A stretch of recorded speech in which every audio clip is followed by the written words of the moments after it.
Hello everyone and welcome to Sinful Gaming. I hope you're all doing well, I hope you're all staying safe, and most of all, I hope you're all fighting that war against the grey. Today's video, we're going to talk about mortal wound shooting, and more importantly, how do we fix it? So, mortal wound shooting, after doing a couple of videos and talking to a lot of the community through those videos and stuff like that, this has clearly become one of the biggest hot topic issues in the game.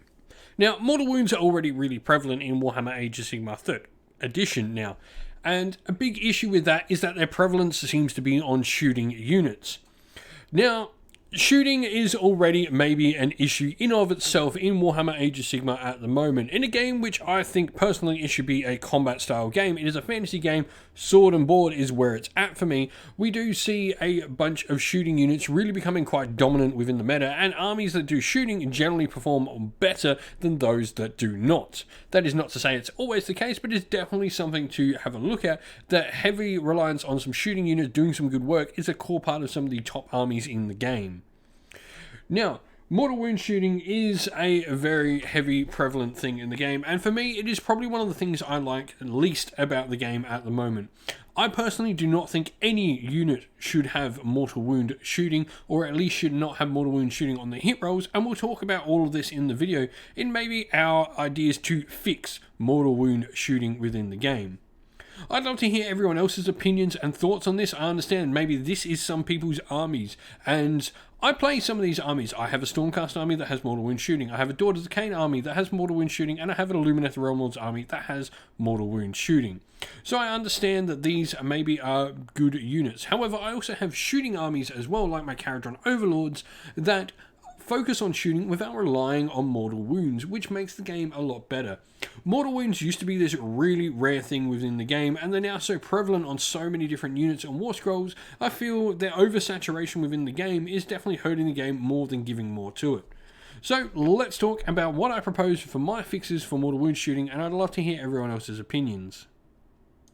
Alright, and so here are our proposed fixes for mortal wound shooting in the game, and in general maybe this could apply to mortal wounds as well, don't know, let us know in the comments below about that, but these are our fixes. So mortal wounds should never be on the hit roll. This gives you the most opportunity and the most dice. This is where overwhelming just numbers can make mortal wounds so obnoxious. This was an issue with, skinks for a long time, where they got the mortal wounds on there to hit, and they just have so many shots with those bolt spitters at short range that they're bound to just do the damage they need to do. Where if they were on the wound roll, they would first have to hit, and this would greatly reduce. When a unit hits on, at best maybe 4s or 3s, you're going to lose a third of that, which means you're going to greatly reduce the amount of mortal wounds that's coming out. Now, you could keep an ability on the hit roll if you wanted. However, what I would propose you do on the hit roll is any abilities that happen on the hit roll should instead cause an automatic wound rather than a mortal wound. This would allow an armor save and a ward save to be rolled against that. This would mean that yes, you can use overwhelming firepower to get the amount of hits you want out of that. However, it would mean that your opponent would get to make more saves against such a thing as well. So you both would get to roll more dice to try and make this work, which seems to me a little bit better. This would be similar to the poisoned weapons rule in Warhammer Fantasy. This is what it was in Fantasy, where you would roll a 6 to hit with poisoned weapons, and you would do an automatic wound. Your opponent would get to make an armor and ward save. Mortal wounds, however, could stay on the wound roll. I look at things like Sisters of the Watch that have the mortal wound on the wound roll, and honestly, I don't think they're as big a problem as some of the other units in the game.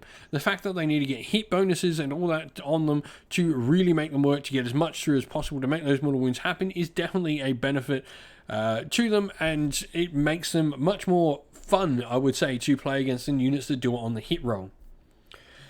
I would also add that I should think no abilities for shooting should ever trigger on Unleash Hell. When I'm charging into combat, I don't want to be shot off the table before I can do anything. Sure, if I charge 5 models into your 30 free guild handgunners, I expect those 5 models to probably die. However, when I'm charging a full unit of, say, something like a full unit of Stormcast Paladins into you, I don't expect more than half my unit to die to mortal wound shooting because you've got mortal wounds on the to hit roll. I also don't like it on the wound roll either. I think just no ability should trigger at all on a Unleash Hell. You shouldn't get any of your exploding hits. You shouldn't get any of your mortal wound hits. Your dudes are firing at a quick sort of thing, so you should not get any abilities for it because they're not able to activate any of the abilities as the opponent's charging them and they're just trying to loose one last shot. But that is my suggestions for mortal wound shooting. What are yours? I'd love to hear from other people and what they think of this. For me, this is one of the parts of the game that I really don't enjoy at the moment, and I'd love to hear other people's thoughts and opinions on it. Well, that's the end of the video. Thank you all for watching. Please don't forget to leave a like and subscribe to the channel if you haven't already. Also, while you're at it, if you'd like to come chat more with me and other members of our fine community here at Sinful Gaming, you can do so by following the link in the description of the video to our Discord server. You can come chat with all of us. Also, if you'd like to help support the channel in another way, you can do so either by Patreon or YouTube members. Both of these greatly help the channel and continue to allow us to do what we are doing. We'd like to give a shout out to everyone who has done such, so a special shout out to our patrons: Christian Weir, James Soren, Greenskins Gaming, AJC, Kenny Lull, Outer and Shot First, Andrew Bowen, Nathan Fee, The Rising Ape, Q Dynamic, Agu, Anthony B, Anton Nielsen, JJ Austrian, Average Wargamer, Domir, and Mark Harvey. And a special shout out to our YouTube members as well: Green Roots Gaming, Kenton Young, Steve T, The Real Zio, Chris Wallace, Ronya, Vinny, Lockloric, The Johnny84, David Ellsworth, Revenar, and Wolfric Nick. Lastly, a special shout out to our amazing helpers on the channel. First of all, Lady Witchfox Art, who does all the amazing artwork for the channel, and to Xmorphic as well, who does all the amazing background work for our Discord server. Thank you both very, very much. That's it for the video though. Please don't forget to leave a like and subscribe once again. Stay safe everyone, stay well, and most of all, keep fighting that war against the Grey. Ciao for now.